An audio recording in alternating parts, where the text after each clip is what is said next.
우리에게 주시는 하나님의 말씀은 구약 성경 시편 23편 말씀입니다.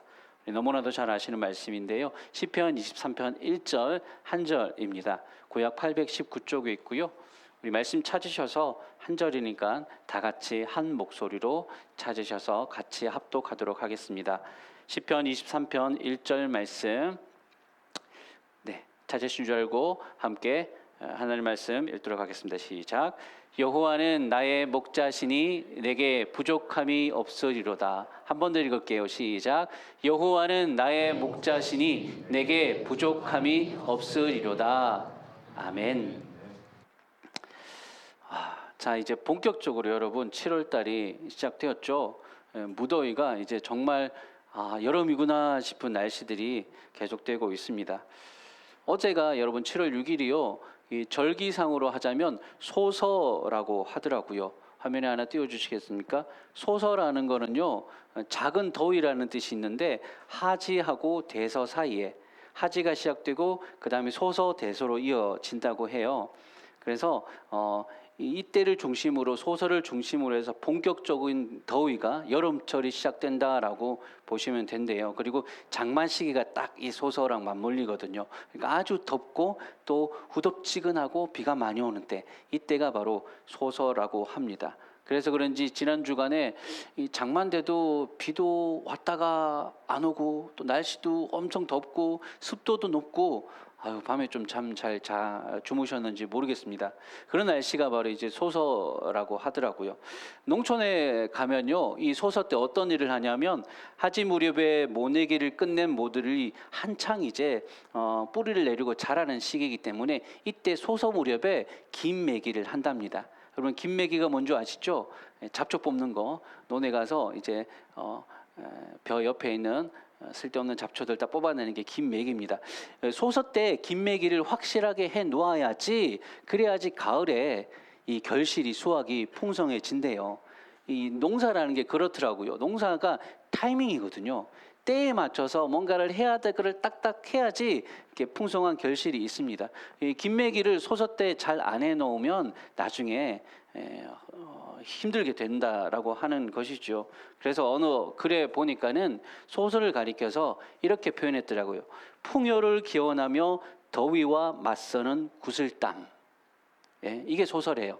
풍요를 기원하며 이 딱 덥고 후덥지근하고 막 비 오고 막 힘든 날씨인데 이때 김매기를 해가지고 구슬땀을 흘려 놓아야지 가을에 풍성한 결실을 만날 수 있다라는 것이죠.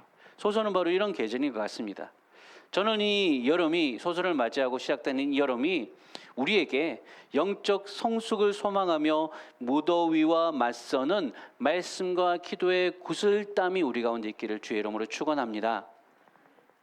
덥다고 지치고 처져 있기보다는 오히려 올여름을 영적 재충전의 기회로 삼고 특강도 참여하고 무엇보다 더 말씀을 가까이 하고 기도를 통해서 우리의 삶 가운데 잘못된 불신앙의 나쁜 것들, 잡초들을 다 뽑아내는, 오히려 이 더위에, 무더위에 영적인 훈련들을 통해서 하나님 앞에 더 가까이 다가가시는 우리 모든 은혜를 가족들 되시기를 다시 한번 주님의 이름으로 축복합니다. 아멘. 그래서 저도 7월부터요, 이제 우리가 잘 아는 시편 23편의 말씀을 가지고 함께 다시 한번 우리 안에 은혜의 생수를 좀 경험해보는 시간을 가져보려고 합니다. 아시다시피 이 시편 23편, 특별히 이 1절은 여러분 성경에서 요한복음 3장 16절과 함께 제일 많이 알려진 말씀이죠. 교회 안 다니는 사람들도 시편 23편 1절은 누구나 한 번쯤은 들어보셨을 겁니다. 그리고 성경 암송 잘 못하는 사람들도 성경 구절 하나 딱 암송할 수 있는데 그게 뭐냐? 시편 23편 1절이라고 하는 거죠. 그런데 여러분, 이렇게 친숙하다 보니까, 이렇게 익숙하다 보니까는요, 사실 때로는 이 익숙함이 우리의 마음을 너무 무디게 만들어서 뭐 잘 아는 말씀이지, 시편 23편 말씀 줄줄 외우는 말씀이지 라고 하면서 정말 이 말씀이 가지고 있는 깊고 풍성한 의미들을 너무 수박 겉핥기식으로 그렇게 알고 지나칠 때가 있는 것 같아요. 그래서 저는 오늘 이 본문이, 오늘 특별히 시편 23편의 1절, 이 본문이 우리가 가르쳐주는 아주 중요한 두 가지의 진리를 한 번 더 다른 진리예요. 그렇지만 알면서도 우리가 제대로 실천하지 못하는 두 가지의 중요한 진리를 이 시간 함께 말씀을 통해서 나누어 보고자 합니다. 먼저 첫 번째 진리는 이거예요. 시편 23편 1절이 가르쳐주는 첫 번째 진리는 우리에게 목자가 필요하다는 것입니다. 우리에게 목자가 필요해요. 왜냐하면 우리는 양들이기 때문입니다. 시편 23편에서 다윗이 여호와는 나의 목자다라고 고백할 때 그 말은 뒤집어 말하면 뭐냐면 우리는 양이다라는 뜻이 됩니다. 여러분, 우리가 보통 한국 정서에서 양이라고 하면 되게 순하고 여리고 그런 이미지가 있잖아요. 그런데 여러분, 실제로 팔레스타인이나 저 중동 지역에서 목양하고 양을 키우는 사람들한테 가보면요, 절대 틀린 말입니다. 양은 온순하지 않습니다. 얼마나 고집센지 몰라요. 양의 특성을 제가 좀 말씀드릴까요? 첫 번째로 양은요, 미련하고 이 여러 신체 조건들이 야생에서 도대체 이 짐승은 어떻게 혼자 살라고 이렇게 만들어졌지 싶을 정도로 되게 무력합니다. 첫째, 눈이 나빠요. 앞을 잘 못 봐요. 시력이 안 좋아가지고 앞에 지금 낭떠러지가 있는지 풀밭이 있는지 눈앞에 거의 뭐랄까요, 근시라고 하죠. 앞에 거는 잘 바로 코앞에 것만 보고 멀리를 보지 못해요. 시력이 안 좋다 보니까 그래요. 게다가 귀도 어두워요. 눈도 약하죠. 눈도 안 좋죠. 귀도 안 좋죠. 어떻게 살라는 건지 모르겠어요. 짐승 중에 양이 그렇대요. 게다가 이 몸의 균형 감각도 잘 없어가지고, 왜 여러분 양하면 머릿속에 떠오르면 이제 복실복실하고 이제 둥글둥글한 몸뚱아리에 다리가 하나 얇게 뾰족뾰족 이렇게 나와 있잖아요.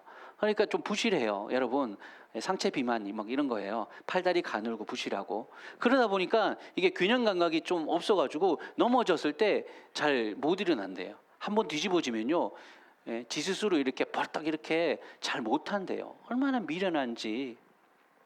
게다가 이제 방향 감각도 없어요. 그래서 어디 이러면서 이러면서 돌아다니다가 길을 잃기 쉬운. 그래서 성경에 보면 늘 양은 어때요? 길을 잃어요.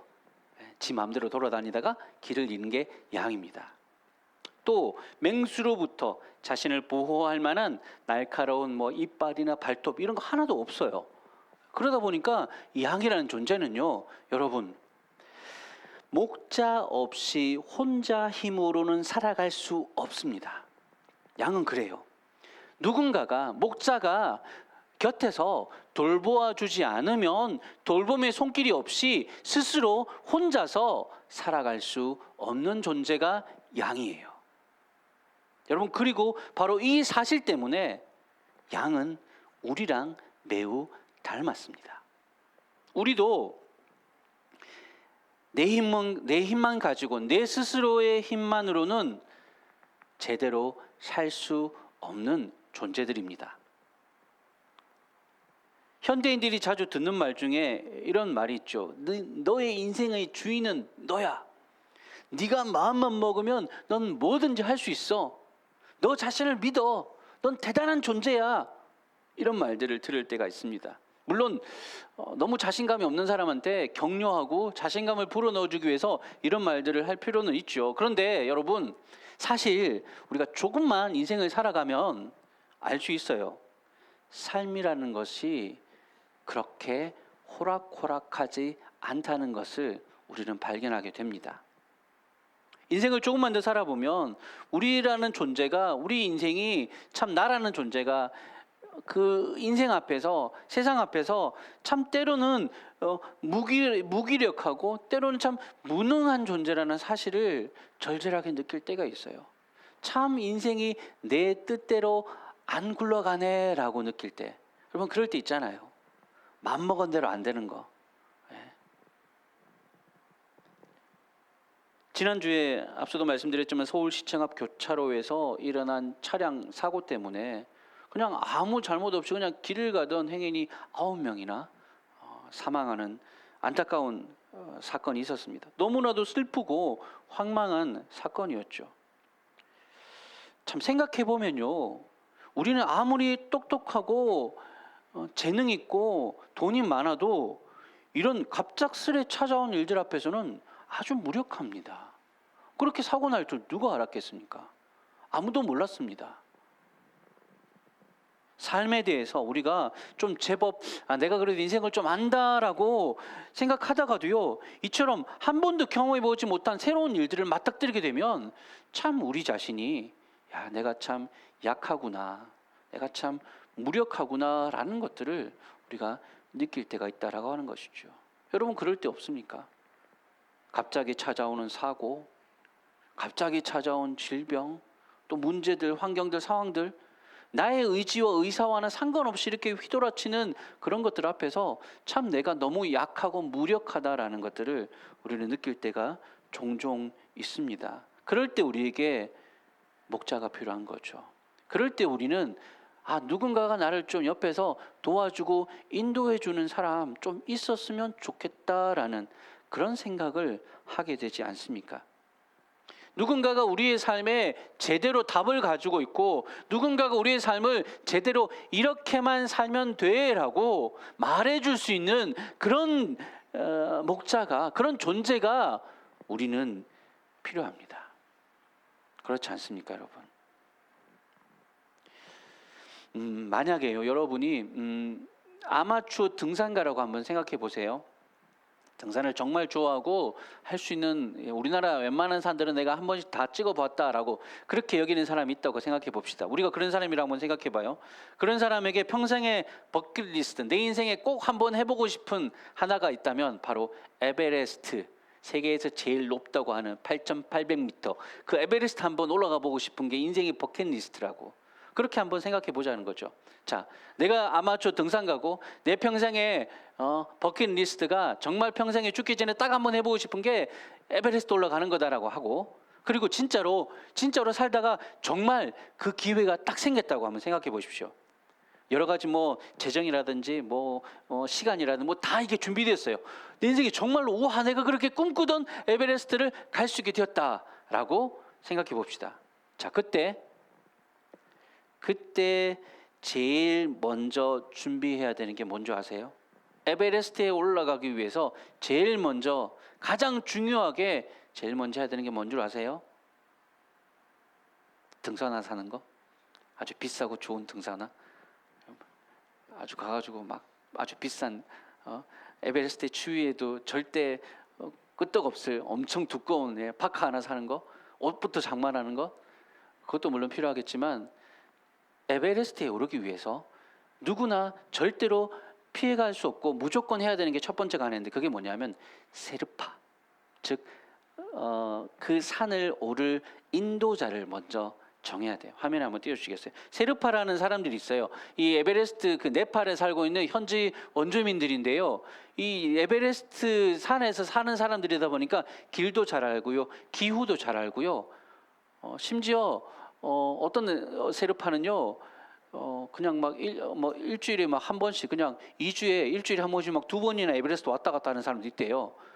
세계에서 제일 에베레스트 제일 많이 오른 사람이 누구냐면 등산가가 아니라 세르파예요. 기록이 28번인가래요.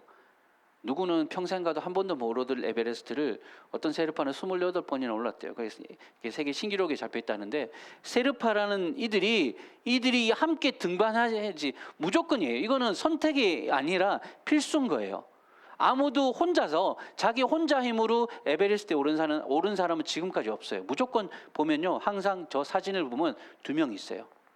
혼자 있다고 치죠. 그 사진 보시면 그거는 세르파가 찍어준 거예요. 혼자서 어떻게 찍습니까? 그거예요. 어떤 아무리 뛰어난 산악인도 세르파의 도움 없이 에베레스트에 오른다는 것은, 그건 마치 자살행위와도 같습니다.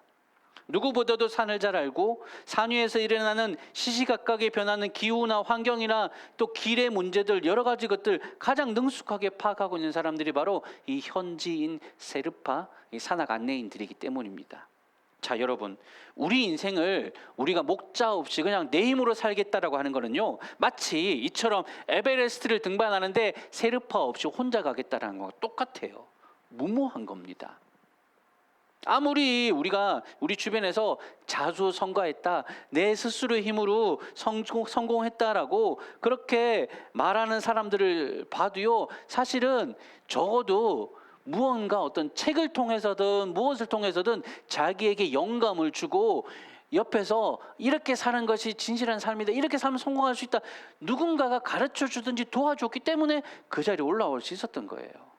아무도 스스로의 힘으로 그렇게까지 갈 수 없습니다. 그리고 실제로 여러분, 우리 주위를 둘러보면 이게 내 인생의 목자가 있어야 돼, 이렇게 우리가 인식하지 못할 뿐이지, 실제로는요, 우리는 살아가면서 많은 목자들을 두고 있어요. 내가 모를 뿐이에요. 많은 목자가 있어요. 요즘 제일 인기 있는 목자가 누군지 아세요? 돈이 나의 목자시니 내가 부족함이 없으리로다. 여러분 들어보셨지 않습니까? 많습니다. 누군가는 돈이고, 누군가는 지식이고, 누군가는 인기고, 요즘 보니까 누군가는 유튜브를 자기 목자 삼는 사람들도 있어요. 항상 유튜브를 끼고 살아요. 그래서 유튜브에서 내가 좋아하는 구독하고 눌렀던 그 사람들의 이야기가 내 인생을 밝혀주는 목자 같아. 그냥 막 전부 다 모든 신경을 거기 집중해가지고 그걸 따라 살아가는 그런 사람들은요, 유튜브가 나의 목자시니 내가 부족함이 없으리로다, 그 말인 거죠. 알게 모르게 우리는 우리의 삶이 본능적으로 내 힘만으로는 살 수 없다라고 느낄 때 목자를 찾아 나서게 됩니다. 나도 알게 모르게 나는 지금 누군가를 의지하고 살아가고 있는데 그게 내 인생의 목자인 거죠. 여러분 기억하십시오. 목자라고 다 같은 목자가 아닙니다. 예수님의 말씀에 보면 사람 목자가 있고 사꾼 목자가 있어요. 잘못 따라가다가는 큰 코 다칩니다. 우리 인생에는 목자가 필요합니다. 우리는 혼자서 살 수 없고 스스로의 힘만으로는 이 험한 세상을 헤쳐나갈 게 없어요. 그래서 목자가 필요해요. 그런데 진짜 제대로 된 목자를 만나야 돼요. 그 제대로 된 목자를 따라가야 돼요. 여러분 지금 여러분의 삶에서 여러분은 어떤 목자를 따르고 계십니까? 나 목자 없어요? 아니요, 있어요. 잘 살펴보세요. 내 삶에서 무엇이 목자가 되어서 무엇을 바라보면서 누구 뒤통수를 따라서 살아가고 있는지 잘 한번 되돌아보십시다. 그리고 오늘 이 말씀을 통해서 다윗이 고백하는 이 시편 23편 말씀을 통해서 하나님이 우리에게 물으시는 이 질문에 답을 내보십시오. 너는 내 양인데 왜 자꾸 다른 데 가려고 하느냐? 내가 너의 목자인데 왜 자꾸 다른 것에서 다른 것을 위안 삼고 의지하고 따라가려고 그렇게 엉뚱한 길로 가고 있느냐라고 주님이 오늘 본문을 통해서 우리에게 묻고 계십니다. 사랑하는 여러분, 정말 한 번밖에 없는 인생, 제발 고집 그만 부리고 하나님이 우리의 목자 되심을, 다윗이 고백했던 이 고백을 나의 고백으로 다시금 삼고 주님 따라가시는 저와 여러분 우리 모두 되시기를 주의 이름으로 간절히 축원합니다. 목자를 잘 따라가야 돼요. 그러면 삽니다. 그래서 두 번째 진리가 있습니다. 오늘 본문에서 가르쳐주는 두 번째 진리, 하나님을 목자로 믿고 따르는 삶은 부족함이 없다라는 거예요. 자, 한번 이거 따라해 보셔야 됩니다. 따라해 볼까요? 하나님을 목자로 따르면 부족함이 없다. 정말이십니까? 그냥 아멘 하지 말고 잘 한번 생각해 보세요. 진짜인지. 여러분 솔직히 한번 물어봅시다. 정말 주님 따라 예수님 믿고 살아가는 내 삶이 정말 부족함이 없습니까? 많을걸요. 어떤 사람이, 제가 이 시편 23편에 관한 책을 읽었는데 어떤 분이, 어떤 목사님이에요, 시편 23편을 자기 속마음 말로 이렇게 바꿔서 얘기하더랍니다. 여호와는 나의 목자시니 내게 부족함이 좀 없게 해주세요. 이렇게 부족함이 없으리로다가 아니라 그분의 말씀 속마음이에요. 여호와는 나의 목자시니 제발 내게 부족함이 좀 없게 좀 해주세요. 이런 말을 했습니다. 그 말은 뭡니까? 부족하다는 거죠. 맞습니다. 하나님을 목자로 섬기고 따르는 삶에도 우리는 이곳에서 이런 삶을 살아가지만 부족함을 많이 경험할 수 있습니다. 세상에는 많은 좋은 것들이 속된 말로 천지백가리로 많이 있는데 나는 그거 다 누리고 살아요? 못 살아요? 못 살죠.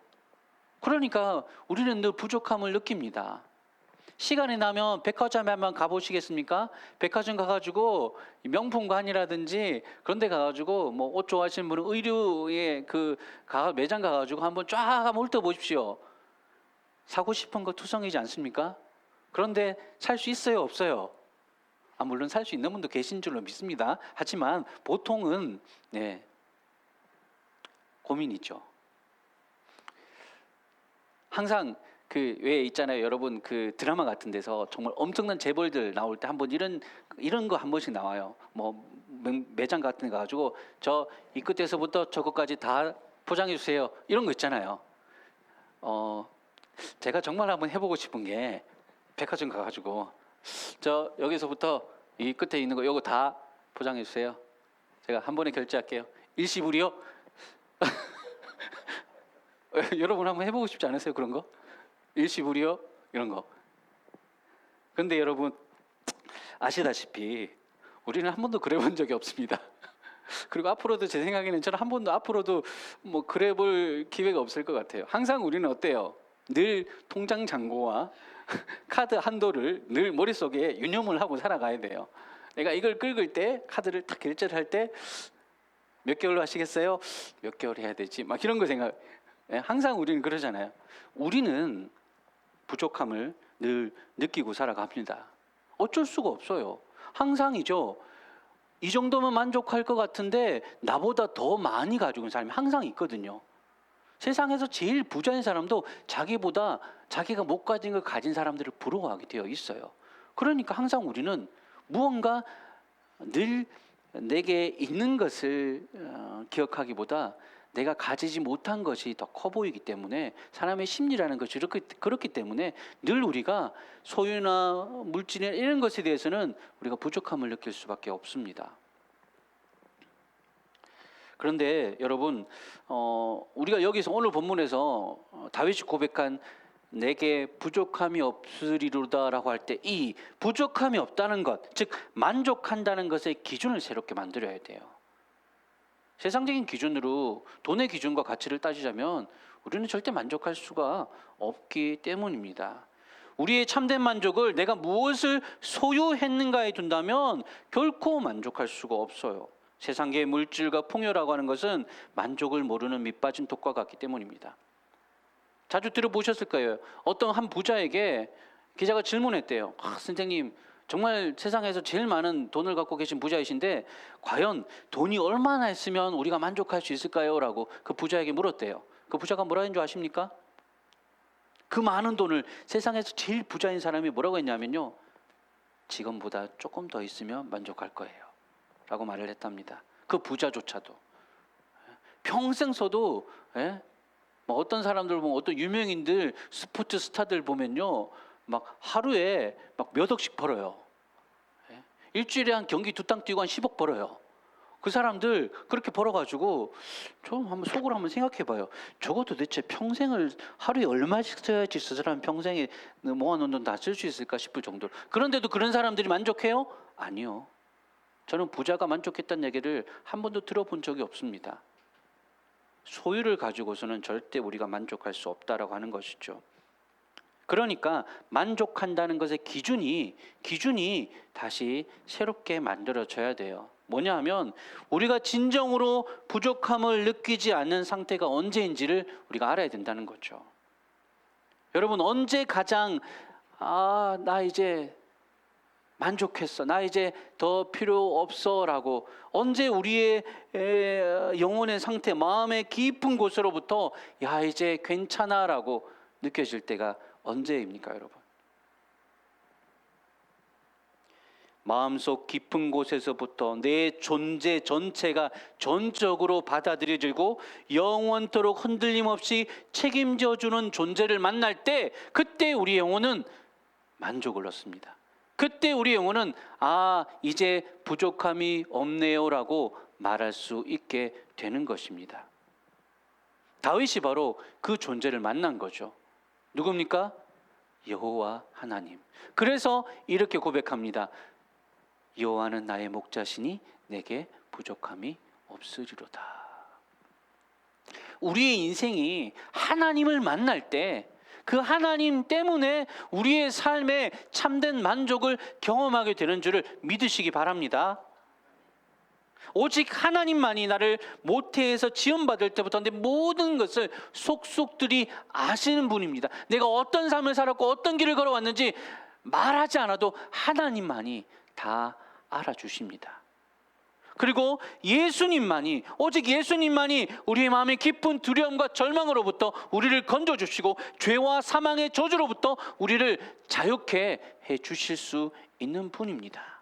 오직 성령님만이 영원토록 우리를 떠나지 않으시고 우리를 버리지 않으시고 끝까지 우리와 함께해 주십니다. 이 삼위 하나님을 내 삶의 목자로 삼고 살아갈 때 그분으로 인해서 우리의 삶에 전혀 다른 차원의 것들로 채워지게 될 것입니다. 비록 내 손에 물질이 없어도, 비록 내가 카드 들고 가서 백화점 가서 여기서부터 여기까지 다 보장해 주세요라고 못할지라도 괜찮아요. 그런 거 없어도 충분히 하나님이 채워주시는 것들 때문에 저는 만족할 수 있어요. 어떤 고백을 하게 되느냐면요, 진짜 하나님을 만나게 되면, 목자 되신 하나님으로부터 체험받으면 이런 고백을 하게 됩니다. 화면에 한번 띄워주시겠어요? 제가 같이 한번 읽어볼게요. 시작. 세상에서 내가 가지지 못한 것보다 하나님 안에서 내가 가진 것들이 훨씬 더 크다. 아멘입니까, 여러분? 성경 구절은 아니지만 저는 아멘이 됩니다. 세상에서 내가 가지지 못한 것들이 있어요. 많아요. 그런데 그것보다 하나님 안에서 내가 가지고 있는 것들이 훨씬 더 많다고, 그게 훨씬 더 좋다고 고백할 수 있는 저와 여러분 되시기를 주님의 이름으로 간절히 축원합니다. 이런 고백을 할 수 있도록 날마다 주께서 우리의 삶에 넘치도록 은혜를 부어주시기를 기도하고 소망하며 더욱더 주님께 가까이 나아가시기를 바랍니다. 매일매일 시간을 내어서 하나님 앞에 나아가서 말씀 앞에, 기도 앞에 머물면서 하나님께서 내게 주신 것들, 하나님 안에서 내가 어떤 복과 은혜들을 누리게 되었는지, 가지고 있는지, 내가 어떤 신분이 되었는지 받은 복을 하나하나 세어 보시기 바랍니다. 내게 없는 것들을 하나하나 세는 삶이 아니라 하나님 안에서 내가 받은 것들을 날마다 하나하나 세어 가다 보면 시편 23편의 고백처럼 하나님이 내 목자 되시니 내게 부족함이 없습니다. 이 고백을 할 수 있게 될 겁니다. 여러분, 아침마다 이 한 주간 동안 제가 숙제를 하나 내드릴게요. 아침마다 이렇게 되뇌어 보십시오. 하나님이 내게 목자시니 오늘 내 삶에 부족함이 없습니다. 이렇게 고백하며 하루하루를 한번 하루하루를 살아가 보십시오. 이를 위해 마중물이 될 중요한 사실 한 가지를 나누고 말씀을 마무리하도록 하겠습니다. 요한복음에 보면 예수님께서 요한복음 10장에서 자신을 선한 목자라고 말씀하시거든요. 참된 목자, 사꾼이 아니라 진짜 선한 목자로서 예수님이 자신을 뭐라고 말씀하시는지 한번 들어보십시오. 요한복음 10장 11절에서 15절 말씀인데 제가 천천히 읽어드릴게요. 나는 선한 목자라. 선한 목자는 양들을 위하여 목숨을 버리거니와 사꾼은 목자가 아니요 양도 제 양이 아니라 이리가 오는 것을 보면 양을 버리고 달아나나니 이리가 양을 물어가고 또 해치느니라. 달아나는 것은 그가 사꾼인 까닭에 양을 돌보지 아니함이나 나는 선한 목자라. 나는 내 양을 알고 양도 나를 아는 것이 아버지께서 나를 아시고 내가 아버지를 아는 것 같으니 나는 양을 위하여 목숨을 버리노라. 우리 선한 목자께서는 여러분 우리를 위해서 목숨을 버리셨습니다. 지금껏 삭군 같은 도둑놈들에게 하도 당해서 이제는 아무도 못 믿겠다고, 이 세상 믿을 게 이제는 나밖에 없다고 생각되실 때 이 말씀을 기억하십시오. 우리 예수님은 우리를 위해서 자신의 생명을 버리셨습니다. 삶의 무게에 치이고 쪼달리다 보니 이제 내 인생이 너무너무 지긋지긋해서 도대체 하나님이 내한테 해준 게 뭐가 있냐고 그렇게 소리치고 싶을 때, 그때도 이 말씀을 기억하십시다. 우리 선한 목자가 우리를 위해 하신 일은 양같이 미련하고 어리석고 제갈 길 찾아서 멋대로 다니다가 망가뜨린 이 인생을 위해서 자신의 생명을 내어 주셨습니다. 로마서 8장 31절 32절 말씀에 이렇게 말했습니다. 그런즉 이 일에 대하여 우리가 무슨 말을 하리요? 만일 하나님이 우리를 위하시면 누가 우리를 대적하리요? 자기 아들을 아끼지 아니하시고 우리 모든 사람을 위하여 내주시니가 어찌 그 아들과 함께 모든 것을 우리에게 주시지 아니하겠느냐. 이 주님 때문에 우리가 부족함이 없게 되는 줄 믿습니다. 이제 우리가 말씀을 마무리하고 성찬의 자리로 나아갈 텐데요, 성찬이야말로 우리를 위해 자신의 생명을 양식으로 내어주신 선한 목자 되신 주님의 사랑을 기억하는 자리입니다. 히브리어에서 목자라는 단어는 먹이는 존재라는 의미가 들어있어요. 양들을 풀을 먹이듯이 목자라는 존재는, 목자라는 단어 속에 무언가를 공급해주고 먹여주는 존재라는 의미가 담겨져 있대요. 하나님이 우리를 먹이시기 위해서 자기 생명을 양식으로 주시는 것, 그것이 바로 성찬입니다.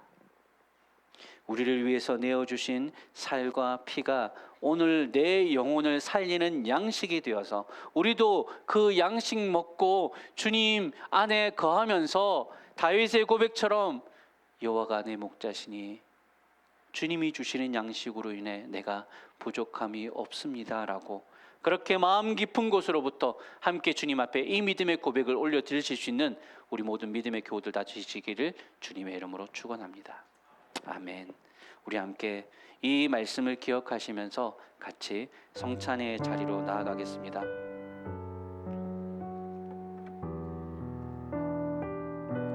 성찬의 예식은 우리 주님께서 직접 제정하신 것입니다.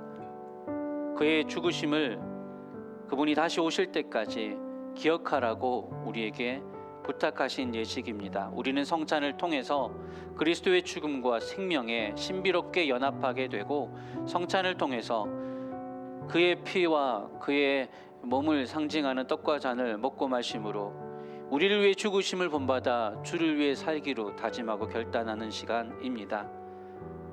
무엇보다 이 성찬에 참여하시기 위해서는 세례를 받은 세례 교인이시거나 유아 세례 후 입교한 입교 교인으로 정식으로 하나님 앞에 자신의 믿음을 공적으로 고백하신 분이셔야 됩니다. 그리고 또 자신의 죄를 고백함으로 마음을 거룩하게 준비하셔야 됩니다. 혹시 이 성찬에 앞서서 아직까지 마음에 회개하지 않은 죄를 품고 있거나 아직까지 마음에 거리낌이 있으신 분들은 이 시간 함께 이 찬송을 부르는 동안 마음으로 회개의 시간을 가지며 성찬을 함께 준비하며 나아가도록 하겠습니다. 함께 약할 때 강함 대신에 찬양하겠습니다.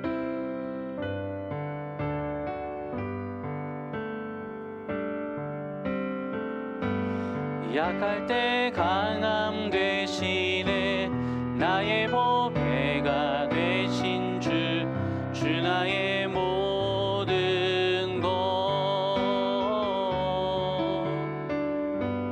주 안에 있는 보물을 나는 포기할 수 없네 주 나의 모든 것 예수 어린 양 어린 양 존귀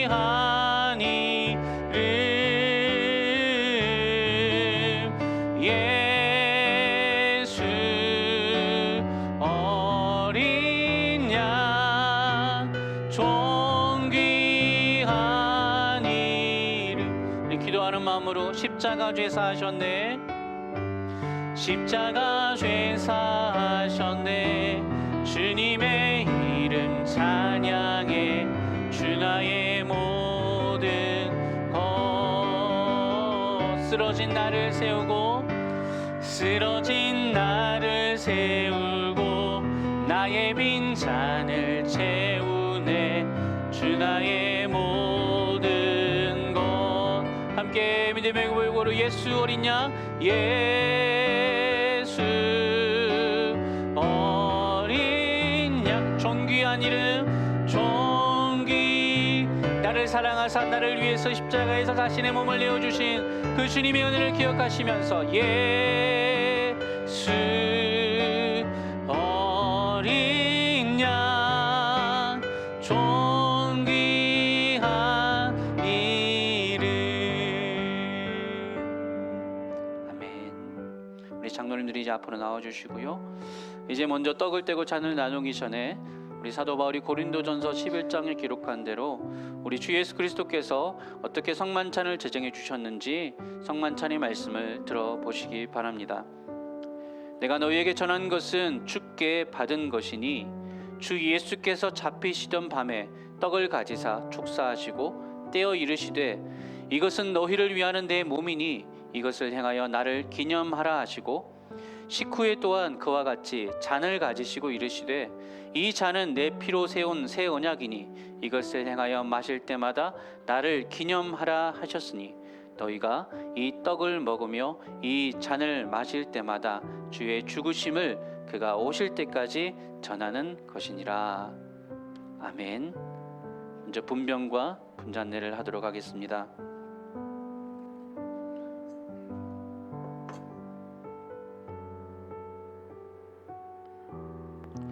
거룩한 제정과 명령 그리고 복되신 우리 구주 예수 그리스도께서 행하신 모범에 따라 나는 이 떡을 취하여 축사하고 떼어 여러분에게 나누어 주고자 합니다.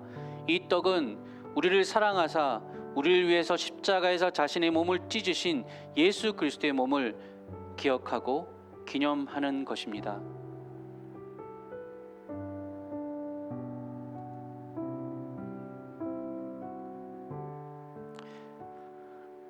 이제 주님의 제정과 명령 또 우리 구주 예수 그리스도의 모범에 따라 나는 이 잔을 취하여 여러분과 나누고자 합니다. 이 잔은 십자가에서 우리의 죄를 사하시기 위해서 주님께서 흘리신 보혈을 기억하고 기념하는 잔입니다.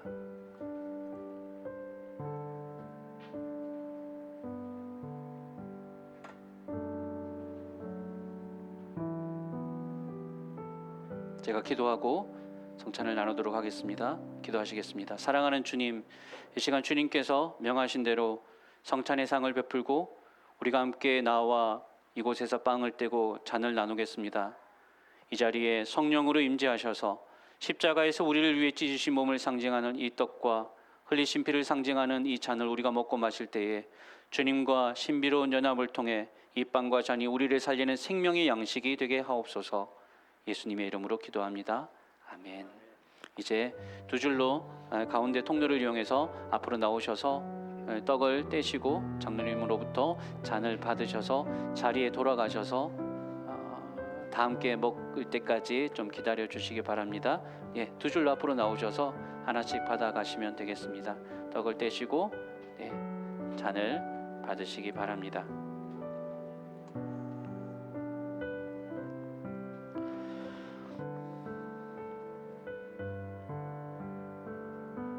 세례교인 그리고 입교를 하신 입교 교인들이 성찬에 참여하실 수 있습니다. 우리가 함께 나누는 이 떡과 이 잔은 주님이 우리를 위해 주신 생명의 양식입니다. 목자 되신 주님께서 우리를 살리고자 주시는 자신의 몸과 자신의 피입니다. 다 같이 먹고 받아 영생의 은혜를 함께 누리십시다.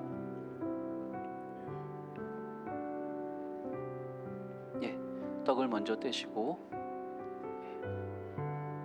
잔을 받으시기 바랍니다. 자리에 들어가셔서 아직 드시지 마시고 가지고 계시면 제가 다 받고 나누었을 때 함께 먹도록 하겠습니다. 진실로 진실로 너희에게 이르노니 믿는 자는 영생을 가졌나니 내가 곧 생명의 떡이니라. 너희 조상들은 광야에서 만나를 먹어서도 죽었거니와 이는 하늘에서 내려오는 떡이니 사람으로 하여금 먹고 죽지 아니하게 하는 것이니라. 나는 하늘에서 내려온 살아있는 떡이니 사람이 이 떡을 먹으면 영생하리라. 내가 줄 떡은 곧 세상의 생명을 위한 내 살이니라 하시니라. 내가 진실로 진실로 너희에게 이르노니 인자의 살을 먹지 아니하고 인자의 피를 마시지 아니하면 너희 속에 생명이 없느니라. 내 살을 먹고 내 피를 마시는 자는 영생을 가졌고 마지막 날에 내가 그를 다시 살리리니 내 살은 참된 양식이요 내 피는 참된 음료로다.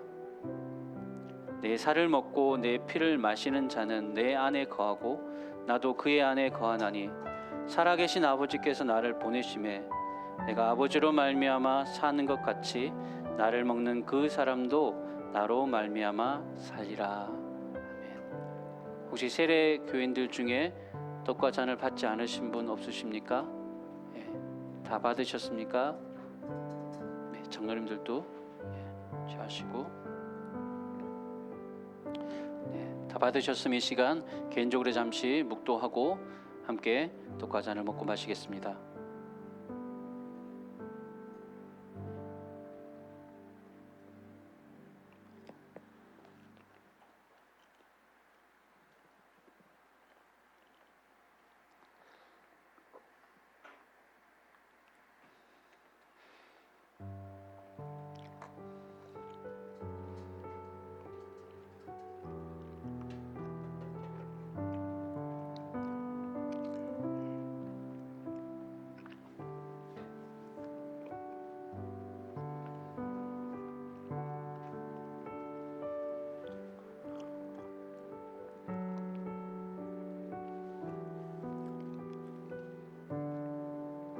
시간을 충분히 드릴 테니 천천히 꼭꼭 씹어 드시면 되겠습니다.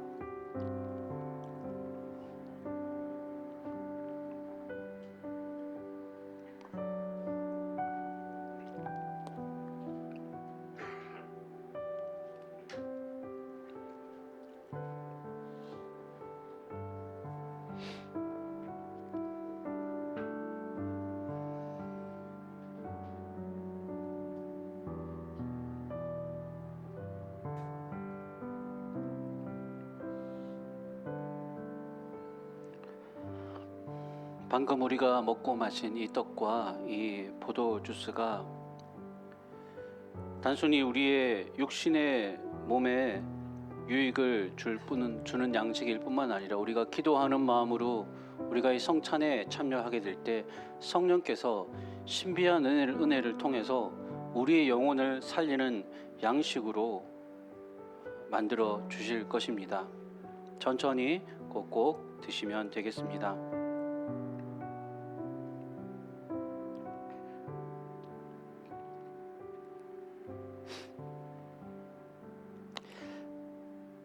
이제 방금 한 성찬을 통해서 우리는 그리스도의 몸을 기념하는 빵과 잔을 한 빵을 나누었고 한 잔을 나누어서 함께 먹고 마심으로 성령 안에서 우리가 한 지체되었고 가족되었음도 함께 확인하였습니다. 하나님께서 우리를 하나로 묶어주시고 공동체로 불러주신 것, 그 어떤 것도 그리스도의 사랑에서 우리를 끊을 수 없는 줄로 믿습니다. 우리 옆에 분들을 바라보시면서 함께 성찬에 참여한 우리 믿음의 교우들을 바라보시면서 끝까지 사랑하겠습니다 라고 같이 축복하시겠습니다. 끝까지 사랑하겠습니다. 제가 기도로 마무리하겠습니다. 기도하시겠습니다. 사랑과 자비의 하나님 아버지, 오늘 주님의 자녀들을 주의 식탁으로 불러주시고 은혜의 성찬에 참여하게 하심도 감사를 드립니다. 세상의 어떤 것들을 쫓아 살아가느라 참된 영혼의 목자 되신 주님을 잊고 살았던 어리석었던 저희들을 회개하오니 용서해 주시고 주님이 주시는 양식을 먹고 마셔 이제는 목자 되신 주님, 우리의 영혼의 참된 구주 되신 주님 믿고 의지하고 주님 안에 살아서 부족함이 없다고 늘 고백하며 살 수 있도록 도와주시옵소서. 또 언젠가 이 믿음의 길을 걸어가 마지막 날 부활하신 영광의 주님 앞에 서게 될 때 천국의 식탁에서 다시 주님과 먹고 마실 그날을 고대하면서 늘 말씀 의지해서 주님 뜻 따라가는, 목자 되신 주님 의지하며 따라가는 양들이 되게 하여 주시옵소서. 또한 오늘 이 예배 자리에서 하나님이 주신 은혜를 기억하여 성도들이 올려드리는 예물도 기쁘게 받아주시고, 특별히 어려운 형편에 있는 성도들의 가정과 생업에 늘 하나님의 은혜가 강같이 흘러가도록 인도하여 주시옵소서. 육신의 연약함 가운데 있는 성도들에게도 주께서 치료의 은혜를 더하여 주셔서 아픈 몸을 강건케 회복시켜 주시고 하나님의 은혜로 소생케 하여 주시옵소서. 이 모든 말씀을 구주 예수님의 이름으로 기도드립니다. 아멘. 우리 함께 나의 모습 나의 소유 찬송하시면서 준비하신 예물 하나님께 드리겠습니다.